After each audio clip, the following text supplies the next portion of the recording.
Okay, I left my phone in the house, got out into nature. Now all I gotta do is meditate. My nose kind of itches. Wonder if it's allergies. Maybe it's COVID. I don't know, maybe I'm speculating. But that one guy who commented on that post my third cousin's former roommate shared on Facebook said that COVID's a hoax. Wonder if Bigfoot's a hoax. What about the simulation theory thing? But why would someone simulate a riot? How do I even know this is real? Oh God, I'm starting to freak out now. Okay. Why does my chest feel all tight? Is that my asthma? I thought I was over that. Maybe it's my anxiety coming back. Oh God, I thought I was over that too.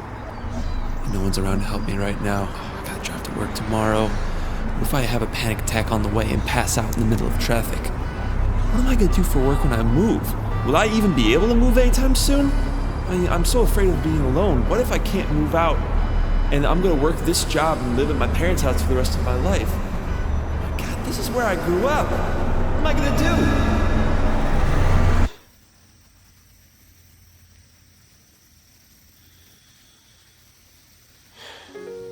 This is pretty much how every day has been for me recently. I find myself getting sucked into this blizzard of thoughts and emotions from when I wake up to when I'm driving to work, when I'm working on music, when I'm hanging out with my friends, and even when I'm trying to go to sleep. Actually, especially when I'm trying to go to sleep. So because of that, I've been on this journey the last couple months to quiet my mind, setting out like some sort of medieval knight going to slay the dragon in my mental caverns once and for all.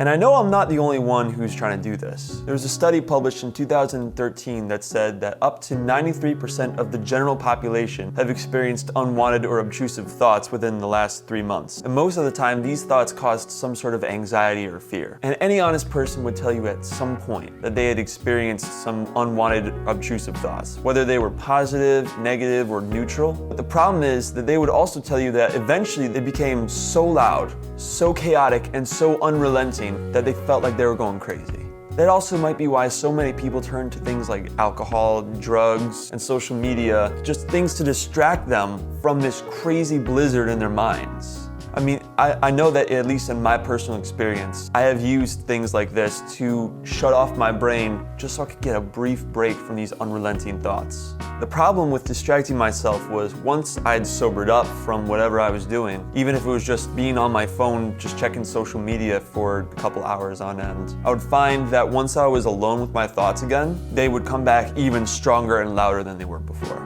And so in this journey, I've found that while there are some ways that distractions can be healthy in certain degrees, building your life around these distractions is not the way to go because it's just gonna push the problem further down the road. So if distractions aren't how we deal with this problem, then what do? I don't have all the answers, but the answer that I've been coming to recently is in some ways both liberating and terrifying. We have to learn to accept the blizzard of thoughts in our head and just let them be what they are. We can't control or get rid of our thoughts. You probably heard that thing where someone tells you don't think about, I think it's pink elephants. We're just gonna go with pink elephants for now. Don't think about pink elephants. What are you thinking about right now? I'm thinking about pink elephants because that's just how the brain works. You can't shut off thinking like that. It's just what it is. And what I'm realizing is that's okay. Where it becomes a problem is when you obsessively try to control the brain and you're like, oh, I'm not gonna think about these pink elephants. I won't do it. But even telling yourself not to think about pink elephants, you're thinking about pink elephants. And so you get in this loop where you feel like you should be able to control your brain, but you just end up going crazy trying to control it. And then the more you try to control it, the more this flurry gets out of control. So actually trying to gain control of your brain just spins it out further. Somehow we've bought into this idea that enlightenment is the absence of thought, when really enlightenment is the acceptance of thought.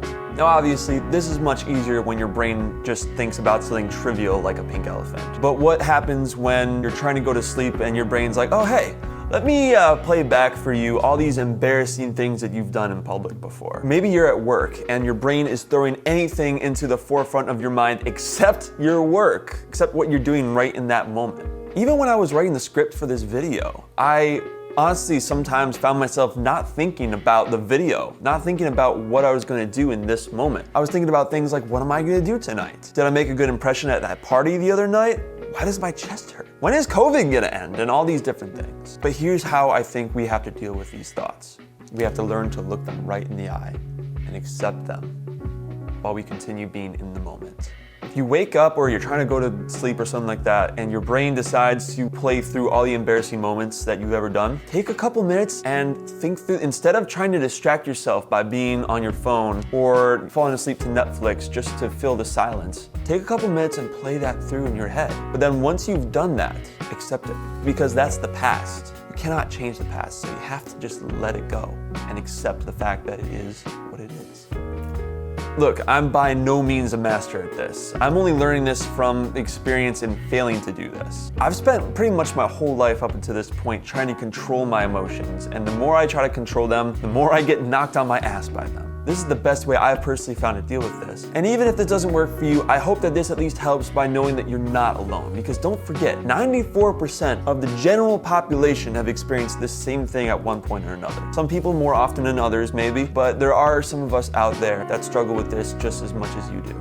So don't forget, you aren't alone. We're gonna get through this crazy blizzard of thoughts together. So I really hope that video provided some value for you today. If you want to see more content like this, please subscribe to the channel where we post vlogs like this regularly, as well as musician tech tips, recording tips, and I post weekly cover videos on the weekends. And if you want to help support this channel and keep me doing these videos this regularly, please consider becoming a Patreon subscriber. Patreon is this awesome platform where I post exclusive content like little videos, songs that don't get released to the public, and all kinds of random updates, even physical merch that no one else can get. Subscriptions start at $2 a month, and you can cancel anytime. So if you want to help me make these videos regularly and stay out of a 9 to 5, please consider becoming a Patreon subscriber. It would mean the world to me. Either way, thank you so much. My name's Jonah Crow. I'll see you next time.